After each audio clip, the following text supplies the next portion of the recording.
बिस्मिल्लाहिर्रहमानिर्रहीम। अस्सलाम वालेकुम। How are you students? I hope you'd be fine. ये न्यू सिलेबस ऑक्सफोर्ड की आपकी मैथमेटिक्स की बुक है, बुक D1। इसके अंदर हम चैप्टर नंबर 1 के अंदर एक्सरसाइज 1A कंप्लीट कर चुके हैं। एक्सरसाइज 1B की तरफ जा रहे हैं, जहां पर हम फैक्टर्स मल्टीपल्स को अच्छी तरह समझ चुके हैं।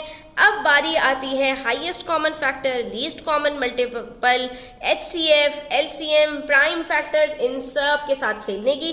तो स्टार्ट करते हैं हम इस अपनी एक्सरसाइज को। सबसे पहले बेसिक लेवल के क्वेश्चन नंबर 1 और 2 को देखेंगे। यहाँ पर देखो बच्चों, हमें इन्होंने कहा पहले क्वेश्चन में कि हाईएस्ट कॉमन फैक्टर निकाल दीजिए, यानी HCF निकाल दीजिए for each of the following number of sets. कहीं पर 2 नंबर्स का HCF निकालना है, कहीं पर 3 नंबर्स का HCF निकालना है। बहुत ही आसान है HCF निकालना।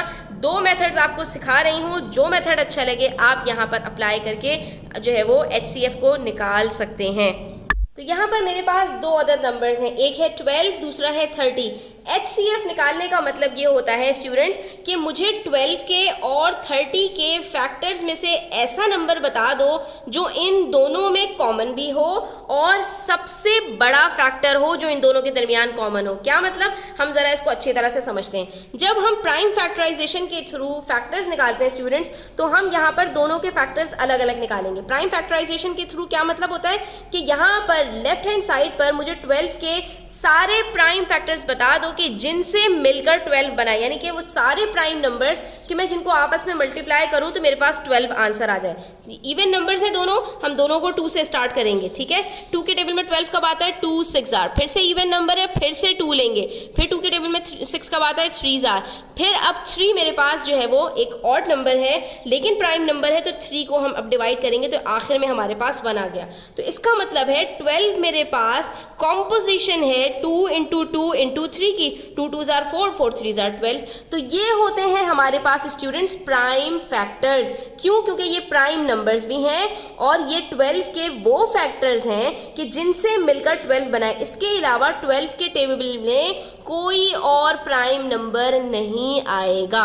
इसका ये मतलब होता है कि हमने 12 के सारे प्राइम फैक्टर्स यहाँ पर लिख दिए। वो एक प्राइम फैक्टर आपके पास 2 दफ़ा भी आ सकता है, 4 दफ़ा भी आ सकता है, 8 दफ़ा भी आ सकता है, बहुत दफ़ा भी आ सकता है, ठीक है। और हो सकता है सिर्फ 1 दफ़ा आए, जैसे कि 3 यहाँ पर सिर्फ 1 दफ़ा आया और 2 यहाँ पर 2 दफ़ा आया। अब 30 का चेक करते हैं तो 2 के टेबल में स्टार्ट करते हैं 15, 2 15s आर 30। अब 15 ऑड नंबर है तो 3 के टेबल में चेक करते हैं 3 5s आर 15। अच्छा, प्राइम फैक्टराइजेशन के लिए स्टूडेंट्स जो हमने डिविजिबिलिटी रूल्स पढ़े हैं वो काम आते हैं कि हमें पता होना चाहिए 2 के टेबल में कौन से नंबर्स आते हैं, 3 के टेबल में कौन से नंबर्स आते हैं, 4 के टेबल में कौन से नंबर्स आते हैं, ठीक है। तो हमें प्राइम फैक्टर्स निकालने के लिए डिविजिबिलिटी रूल्स याद करने होंगे, ठीक है। यहाँ पर मैं आपको बता दूँ, अब 5 हमें पता है फिर से प्राइम नंबर है, लास्ट है तो हम इसको प्राइम नंबर से ही करेंगे। यहाँ पर हमारे पास 3 फैक्टर्स आए हैं, लेकिन अब यहाँ पर ये 3 फैक्टर्स कौन कौन से हैं हमने इसके नीचे लिख देना है। 2 को मैं 3 से मल्टीप्लाई करूँ 6, 6 5s आर 30। तो आपने देखा ये प्राइम फैक्टर्स का काम क्या होता है कि ये हमें बताते हैं कि कोई भी नंबर है आपके पास वो किन प्राइम नंबर से मिलकर बना है। अगर कोई नंबर ऐसा आ जाए कि जिसके टेबल में कोई और प्राइम नंबर ना आता हो तो हमें वहाँ पर ये बात भी पता चल जाती है कि भाई ये प्राइम नंबर खुद है, इसीलिए ये किसी और प्राइम नंबर के टेबल में नहीं आएगा। लेकिन कोई नंबर ऐसा मिल जाए जिसका कोई एक हमें प्राइम फैक्टर मिल जाए तो वहाँ पर ये बात भी पता चल जाती है कि ये कंपोजिट नंबर्स हैं, ठीक है। कितने सारे कॉन्सेप्ट्स यहाँ पर हमारे क्लियर होते जा रहे हैं, गौर से आप इन चीज़ों को नोट डाउन करते चले जाइए। अब नेक्स्ट स्टेप हमारा क्या होता है HCF निकालने का। हमें पता चल गया भाई 12 के प्राइम फैक्टर्स कौन कौन से हैं, 30 के प्राइम फैक्टर्स कौन कौन से हैं। अब बारी आती है कि कॉमन फैक्टर्स को छांटी की जाए, ठीक है। तो 12 और 30 दोनों इवन नंबर्स हैं तो पहला कॉमन फैक्टर तो दोनों में 2 है, ठीक है। उसके बाद क्योंकि 12 के अंदर दूसरा फैक्टर हमारे पास 2 है लेकिन 30 के पास कोई और 2 फैक्टर नहीं है, तो अब ये हमारे पास 2 कॉमन नहीं रहेगा दूसरा वाला। लेकिन यहाँ पर देखें तो 1 3 ये है, इसमें भी है, और 1 3 इसमें भी है, तो 1 3 भी हमारे पास दोनों में कॉमन फैक्टर है। तो इसका मतलब है यहाँ पर हमारे पास 2 कॉमन फैक्टर्स हैं। यहाँ पर मैं लिख सकती हूँ CF that is common factor of 12 and 30 are 2 and 3, ठीक है। तो इसका मतलब है इनका हाईएस्ट कॉमन फैक्टर क्या निकलेगा, 2 into 3 6 निकलेगा। यानी 6 ऐसा नंबर है जो 12 का भी फैक्टर है, 30 का भी फैक्टर है, और 6 सिर्फ इन दोनों का फैक्टर ही नहीं है बल्कि सबसे बड़ा फैक्टर है कि जो इन दोनों में कॉमन है। यानी 6 से बड़ा कोई नंबर नहीं है कि जो इन दोनों को डिवाइड कर सके, जो इन दोनों के टेबल में आए। क्यों? क्योंकि 6 को 2 से मल्टीप्लाई करते हैं तो 12 आता है, और 6 को 5 से मल्टीप्लाई करते हैं तो 30 आता है। तो अगर इसके बाद मैं 12 अगला नंबर भी ले लूँ तो 12 1 जार तो 12 होता है, लेकिन 12 के टेबल में 30 नहीं आता। तो हाईएस्ट कॉमन फैक्टर का जो मकसद है वो यही है, ये बताना कि इन दोनों के कॉमन फैक्टर्स में कौन सा सबसे बड़ा फैक्टर है। ठीक है स्टूडेंट्स, अगर आपको ये बात समझ में आ गई तो अब आप मुझे कॉमन फैक्टर निकाल कर दिखाइए 84 और 156 का।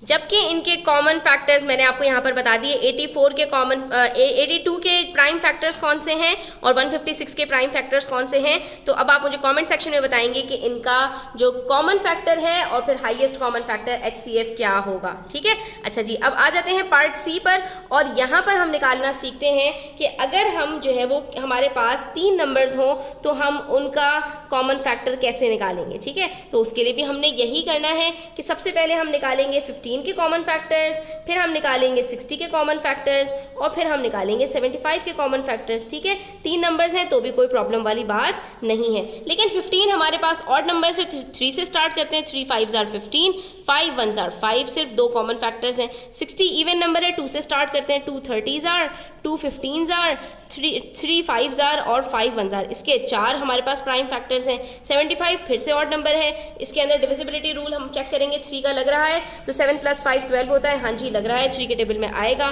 तो 3 से स्टार्ट करते हैं, 3 2 जार 6, बचा 1 15 और हो गया 3 5 जार 15। अब 25 सिर्फ 5 के टेबल में आता है, 5 5 जार और 5 1 जार। ठीक है, जब हमारे पास यहाँ पर तीनों के कॉमन फैक्टर्स निकल कर आ गए तो अब हम चेक करेंगे कि 15 के हमारे पास प्राइम फैक्टर्स कौन कौन से हैं, 60 के कौन से हैं और 75 के कौन से हैं। फिर इनमें से हम कॉमन निकाल लेंगे। 3 × 5, इसके हैं 2 × 2 × 3 × 5, और फिर इसका है 3 × 5 × 5। तो सबसे पहला कॉमन फैक्टर अगर हम देखें स्टूडेंट्स तो इसमें भी 3 है, इसमें भी 3 है और इसमें भी 3 है।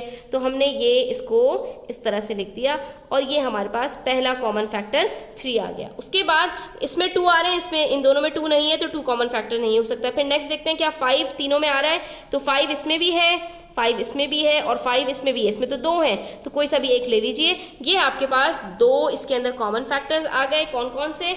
इसके अंदर हमारे पास कॉमन फैक्टर्स हैं 3 और 5, तो HCF हमारे पास निकल कर आ जाएगा 15। इसका मतलब है 15 इन तीनों का हाईएस्ट कॉमन फैक्टर है। क्यों? क्योंकि 15 के टेबल में 15 भी आता है, 15 के टेबल में 60 भी आता है और 15 के टेबल में 75 भी आता है। तो अब आपको कॉन्सेप्ट क्लियर हो रहा होगा स्टूडेंट्स के कॉमन फैक्टर क्या होते हैं, हाईएस्ट कॉमन फैक्टर क्या होते हैं और प्राइम फैक्टर्स क्या होते हैं। ये तीनों अलग अलग चीज़ें हैं, अक्सर ये मिक्सअप हो जाती हैं। तो अगर आप इनकी ज़्यादा से ज़्यादा प्रैक्टिस करेंगे तो आपको ये चीज़ें क्लियर हो जाएंगी। एक और मेथड सीखते हैं स्टूडेंट्स, इसको हम कहते हैं डिवीजन मेथड, और इसकी मदद से भी हम प्राइम फैक्टर्स को निकाल सकते हैं। ठीक है, अब ये देखिए हम कैसे निकालेंगे। यहाँ पर कोई से भी 2 नंबर्स उठा लीजिए, बड़े नंबर्स उठा लीजिए पहले या छोटे नंबर्स उठा लीजिए। जो बड़ा नंबर है उसको रख दीजिए अंदर, उसको बना दीजिए डिविडेंड, और जो छोटा नंबर है उसको बाहर रख दीजिए। ठीक है, अभी हमने इन दोनों नंबर्स को निकाला है, ये हमारे पास अभी बाकी है, इसको सर्कल करके साइड में रख लीजिए। अब 91 के टेबल में हम चेक करेंगे 143 कब आएगा। ठीक है, तो हमें पता है 91 को डबल करेंगे तो 143 से बड़ा हो जाएगा, इसलिए हमने 1 से इसको डिवाइड किया और माइनस करके चेक किया तो हमारे पास यहाँ पर आ रहा है 52। अब 52 रिमाइंडर बच गया, कोई और नंबर नहीं है यहाँ पर। तो ये जो हमारे पास डिवाइजर था इसको हम नया डिविडेंड बना देंगे और अंदर ले जाएंगे। अब 52 से 91 को डिवाइड करेंगे, ये हमारे पास एक गेम की तरह चलेगा स्टूडेंट्स। ठीक है, अनटिल एंड अनलेस हमारे पास ये कंप्लीटली डिवाइड हो जाता है, ये हमारे पास आगे बढ़ता चला जाएगा। फिर से 52 को डबल करते हैं तो 100 से ऊपर चले जाएंगे, इसलिए 1 से ही डिवाइड करेंगे और हमारे पास यहाँ पर क्या रिमाइंडर बचेगा वो चेक कर लेते हैं। 11 - 2 होता है हमारे पास 9 और 8 - 5 होता है 3, तो ये बच गया 39। फिर से कोई नंबर नहीं है, रिमाइंडर बच गया, तो अब जो हमारे पास डिवाइजर था फिर से वो डिविडेंड बन जाएगा और ये अंदर चला जाएगा। अब 39 को डिवाइड करते हैं 52 से, तो हमारे पास आंसर आता है 39 वन जार 39, माइनस करेंगे तो आंसर आ जाएगा हमारे पास 13। ठीक है, अब जब 13 आया तो हमारे पास जो पुराना डिवाइजर था वो फिर से डिविडेंड बन गया और ये अंदर चला गया। अब हमें पता है कि 13 के टेबल में 39 आता है, तो ये कम्प्लीटली डिवाइड हो जाएगा कैसे, 13 3s are 39। ठीक है, और जैसे ही कम्प्लीटली डिवाइड हुआ तो हम इस डिवाइज़र को उठाएंगे और जो हमारे पास पुराना वाला नंबर बचा था उसके साथ फिर से खेल को दोहराएंगे। ठीक है, अब हमने 77 को अंदर रखा, 13 को बाहर रखा। ये ना हो कि अब आप 13 को अंदर रख दें, नहीं भाई, यहाँ पर 77 बड़ा नंबर है, बड़ा नंबर ही अंदर जाएगा, इस चीज़ को आपने ध्यान में रखना है। ठीक है, अब हम यहाँ पर देखते हैं कि 77 के साथ ये कब तक जो है वो आगे चलता है। तो 13 के टेबल में हमें पता है 13 3s are 39 होता है, 13 4s are हमारे पास होता है 52 और उसके बाद 13 5s are 65 आता है। ठीक है, उसके बाद हमारे पास जो नंबर आता है वो बड़ा ही हो जाएगा, तो हमने यहाँ पर 65 से करके देखा तो हमारे पास यहाँ पर बच रहा है 12। ठीक है, अब जब 12 बचा तो फिर हमने क्या किया, अगले जो डिवाइज़र था पिछला उसको हमने डिविडेंड बनाया और अंदर रख दिया। 12 1s are 12, माइनस किया, 1 बच गया और उसके बाद यहाँ पर हमने इसको 12 को अंदर रखा तो हमारे पास यहाँ पर 1 12s are 12 आया। तो इसका मतलब है कि हमारे पास यहाँ पर जो कॉमन फैक्टर है वो 1 निकल आया, यानी इन तीनों में हमारे पास सबसे बड़ा जो फैक्टर है वो 1 ही है, इन तीनों में कोई और कॉमन फैक्टर नहीं है। तो हम यहाँ पर क्या कहेंगे, इन तीनों का HCF हमारे पास 1 है। हम इनको ज़रा अलग अलग भी चेक कर लेते हैं स्टूडेंट्स दूसरे मेथड से कि क्या हमने इसको सही किया है या गलत।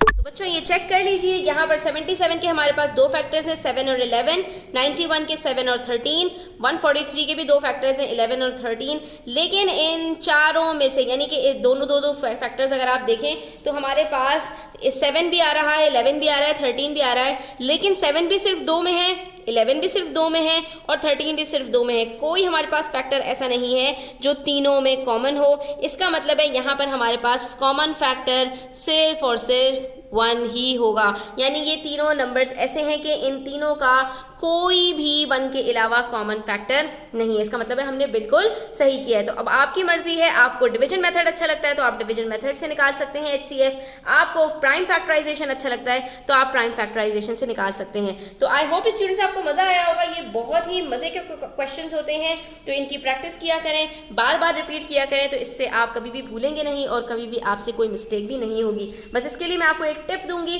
कि आप डिविजिबिलिटी रूल्स के ऊपर अच्छी ग्रिप कर लें ताकि आप जब इसको करने के लिए बैठें तो यहाँ पर आपको प्रॉब्लम नहीं होगी। अब जैसे 143 है तो ना ये 2 के टेबल में आता है, ना 3 के टेबल में आता है, ना 5 के टेबल में आता है, ना 7 के टेबल में आता है, कब कहाँ आता है, 11 के टेबल में आता है। तो अगर मुझे डिविजिबिलिटी रूल्स याद होंगे प्राइम फैक्टर्स के तो मैं आराम से जल्दी इनको सॉल्व करती चली जाऊँगी, वरना मुझे प्रॉब्लम होगी। तो आज के लिए इतना ही स्टूडेंट्स, आई होप कि आपको वीडियो अच्छी लगी होगी। अच्छी लगी तो प्लीज़ लाइक कीजिएगा, अपने फ्रेंड्स के साथ शेयर कीजिएगा, चैनल पर नए हैं तो सब्सक्राइब करते जाइएगा। अपना बहुत सारा ख्याल रखिएगा। अल्लाह हाफिज़।